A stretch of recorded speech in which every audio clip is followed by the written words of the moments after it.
আসসালামু আলাইকুম গাইজ, আপনারা সবাই কেমন আছেন? আশা করি আল্লাহর রহমতে ভালো আছেন। আমিও আপনাদের দোয়ায় অনেক অনেক বেশি ভালো আছি। তো প্রতিবারের মতো আবারও একটি নতুন রেসিপি নিয়ে আপনাদের মাঝে হাজির হয়েছি। আজ আমি ডিম ভাপা করব। এই যে এখানে 5টা ডিম নিয়ে নিয়েছি। এবার আমি এক এক করে ডিমগুলো ভেঙে নিব। এখন আমি এই ডিম ভাঙার সঙ্গে সামান্য পরিমাণে লবণ দিয়ে দিব।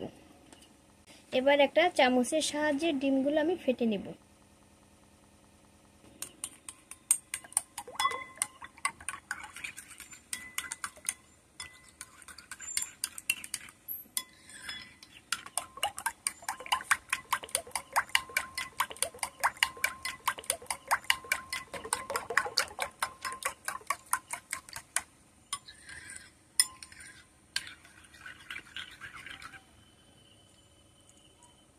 ডিমগুলো আমার ভালো করে ফেটে নেওয়া হয়ে গিয়েছে। তো গাইজ, এখন আমি যেটা করব সেটা হচ্ছে একটা টিফিন ক্যারিয়ারের বাটি নিয়ে নিয়েছি। বাটিতে আমি সরিষার তেল দিয়ে দিব। এবার আমি সরিষার তেলটা বাটির সারা গায়ে লাগিয়ে নিব। এখন আমি ফেটে রাখা ডিমগুলো দিয়ে দিব। তো গাইজ, আমার এই রান্নাটা যদি ভালো লাগে তাহলে অবশ্যই করে রান্না করে খেয়ে দেখবেন।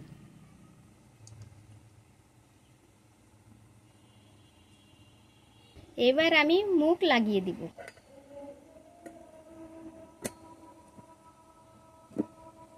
তো গাইজ, এখন আমরা ডিমগুলো সিদ্ধ করতে নিয়ে যাই। তো গাইজ, এখন আমি একটা কড়াই চুলের উপরে বসিয়ে দিয়েছি। কড়াইতে আমি ডিমের বাটিটা দিয়ে দিব। এবার আমি পানি দিয়ে দিব।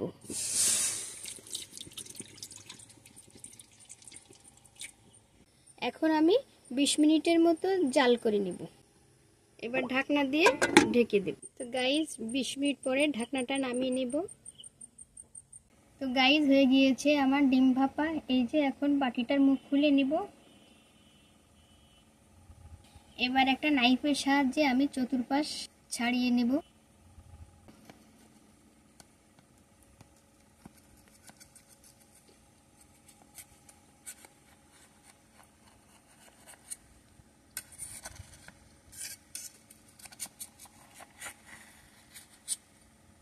এখন একটা প্লেট দিয়ে ডিম ভাপাটা উল্টিয়ে নেব।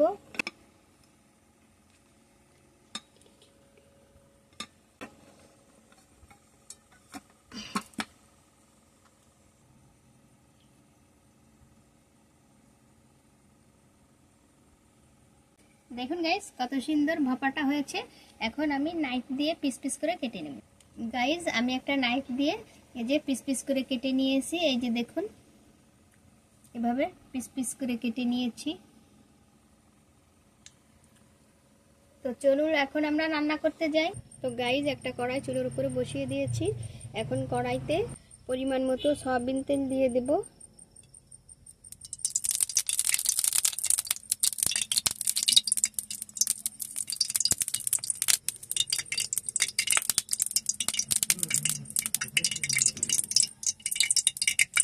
তেলটা ভালো করে গরম হয়ে গিয়েছে।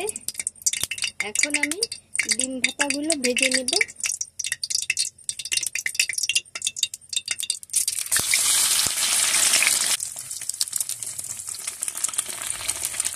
আলতো আলতো করে ডিমগুলো আমি ভেজে নেব।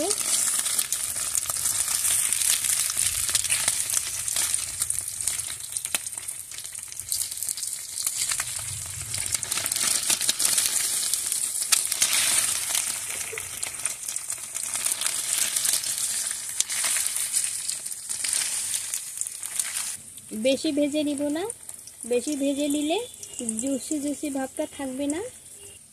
ডিমগুলো ভাজা হয়ে গিয়েছে, এখন নামিয়ে নেব। এই তেলেই আমি আলুগুলো ভেজে নেব। আলুগুলো আমি এভাবে কিউব করে কেটে নিয়েছি, এখন ভেজে নেব।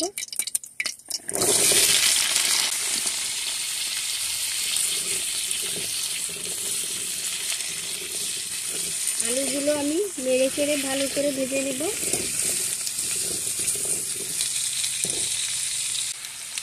সামান্য পরিমাণে হলুদের গুঁড়া দিয়ে দিব, সামান্য পরিমাণে লবণ দিয়ে দিব। এবার আমি ভালো করে নেড়ে চেড়ে ভেজে নেব।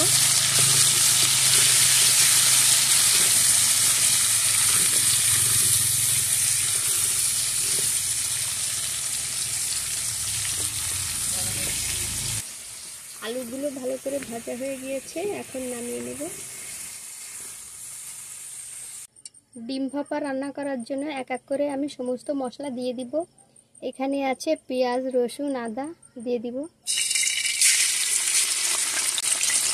কাঁচামরিচ দিয়ে দিব,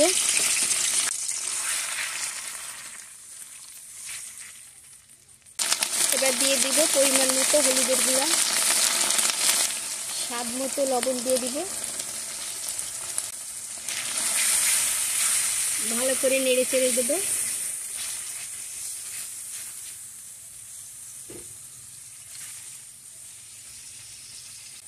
এবার দিয়ে দিব পরিমাণ মতো গরম মশলার গুঁড়া,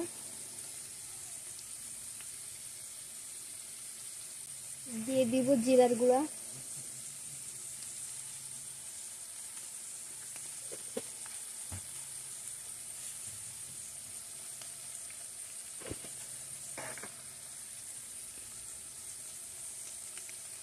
সামান্য পরিমাণে শুকনো মরিচের গুঁড়া দিয়ে দিব।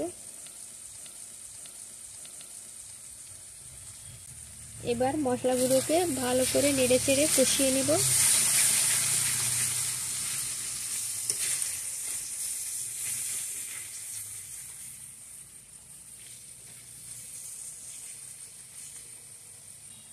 মশলাগুলো কড়াইতে না লেগে যায় সেই জন্য পরিমাণ মতো একটু পানি দিয়ে দিব।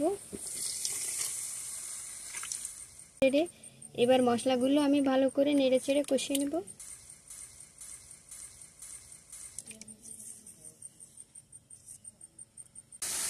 দিয়ে দিব কয়টা কালো জিরা,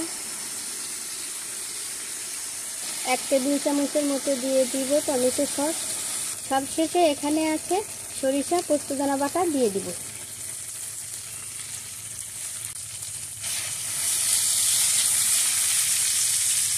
সরিষা পোস্তদানা বাটা দিয়ে বেশিক্ষণ কষাবো না, তাহলে তিতা তিতা ভাব চলে আসবে। এবার আমি ভেজে রাখা আলুগুলো দিয়ে দেব। এবার আমি ভাপিয়ে রাখা ডিমগুলো দিয়ে দেব।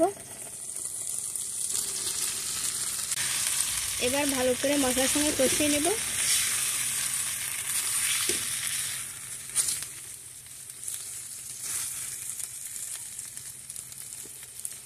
এখন ঝোলের জন্য পানি দিয়ে দিব।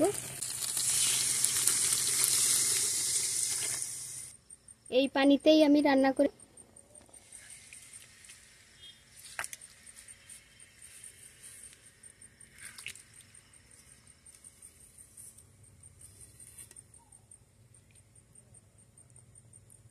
এখন ঢাকনা দিয়ে 10 মিনিট রান্না করে নেব। ঢাকনাটা নামিয়ে নিলাম গাইস।